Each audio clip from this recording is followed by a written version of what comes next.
Hello students, welcome to the online session of Basic Electronics. I am Ami Patel, and in this particular video I am going to discuss one more important biasing techniques, and that is the voltage divider bias circuit. So these are the contents I am going to discuss in this particular video. First we will see this voltage divider bias circuit diagram, and then we will do the DC analysis of this voltage divider circuit diagram. Over here, the DC analysis which we are going to do is the simplified or approximate DC analysis. And then we will see that how stabilization of Q point in voltage divider bias circuit is achieved. And at last we will see the advantages and disadvantages of voltage divider bias circuit. Voltage divider bias circuit in short is also referred as VDB. So let us begin with the circuit diagram of voltage divider bias circuit. You can see over here the total 4 resistances are connected. R1 and R2 is forming a potential divider because from VCC this R1 and R2 is connected to the ground, and the value of this R1 and R2 will decide the voltage at this base terminal, and this voltage is VB. And RE is connected to the emitter, which was not connected in the previous biasing circuit. From emitter to the ground terminal we have connected the emitter resistance, and RC stands for the collector resistance. And the current which is flowing through this RC is given by IC. Current which is flowing through RE is denoted by IE, and from R1 the current is given by IB plus I. And IB is a current entering into this base terminal of BJT, and I is the current flowing through this R2. That's why the total current which is flowing from this R1 will be addition of this IB and I. So let us begin the DC analysis of voltage divider bias circuit. And again over here we are doing the simplified DC analysis. So for that, the first what we want actually, we want to find out the quiescent point coordinates. That means we want to find out IC and VCEQ. And for that we will start with this voltage, that is a base voltage that we refer with the VB, and that is given by the voltage divider rule. That is, this VB is the voltage across this resistor R2.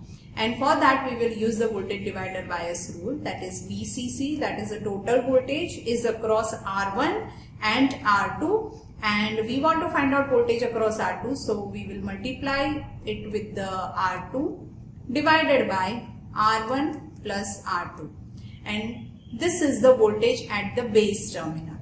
And now from this we can say that this voltage is VBE.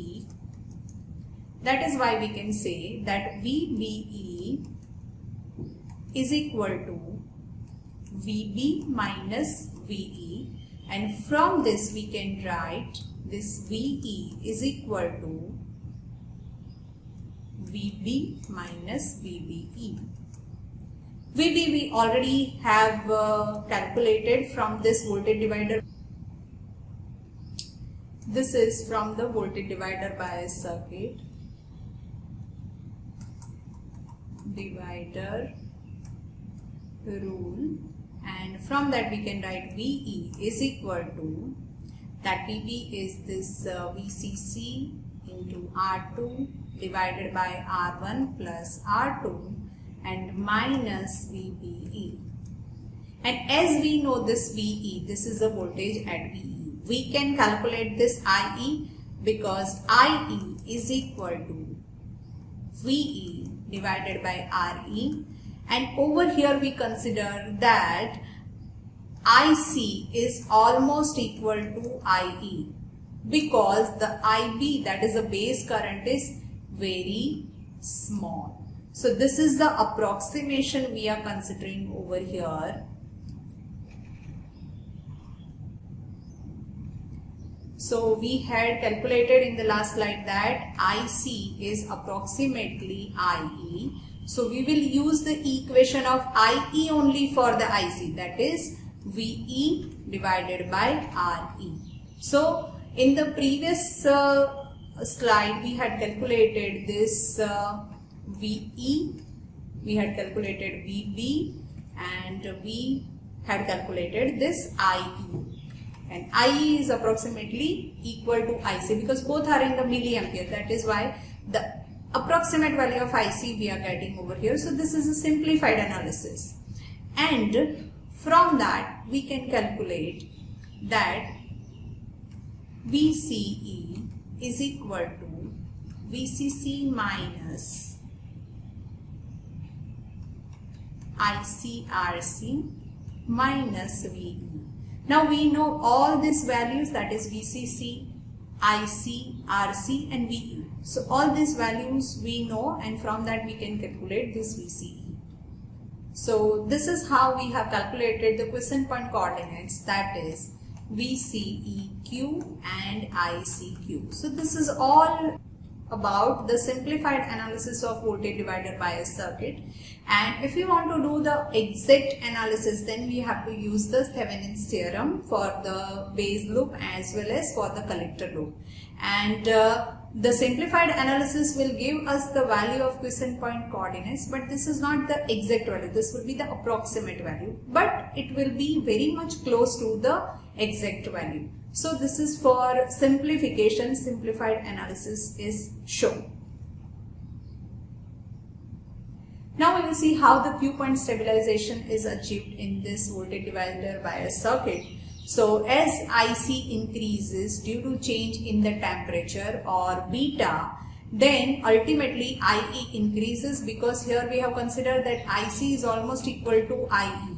And as IE increases, we can say the drop across RE, that is IE into RE, as this is increasing, this drop voltage is going to increase. This voltage VE is going to increase, but VB is constant because VB was from this. This is R1, this is R2, this was grounded, this is VCC. As this R1 and R2 is constant, we can say this base voltage at the base terminal is going to remain constant. This is RE. So VB is constant, this value is constant, and this is the VE, that is the emitter voltage is increases. That means we can say this VBE, that is the voltage across this base to emitter, is going to decrease. And as this VBE decreases, we can say the base current IB is also going to decrease, and IB decreases. Hence we have equation that IC is equal to beta IB. So IB decreases, we can say that IC also decreases. So compensation for the increase in the IC is achieved over here. So this is how the variation in the IC is compensated by design circuit. Now we will see the advantages of voltage divider bias circuit. So it includes the bias point stability is highest in all self-bias circuit. So out of all self-bias circuit which we had discussed, that is a fixed bias circuit, collector feedback bias circuit, the voltage divider bias circuit is having the highest Q point stability. It is possible to avoid the loss of signal gain by connecting the emitter bypass capacitor across the RE. And VDB, that is voltage divider bias, is the most widely used biasing circuit. Now RE is introducing the negative feedback, and this will make the circuit more stable. Disadvantages of voltage divider bias circuit includes the ratio of this RB divided by RE needs to be low for better Q point stabilization, and reduction in the gain due to the negative feedback is there. So these are the advantages and disadvantages for the voltage divider bias circuit. With this, I am ending this session over here. Thank you.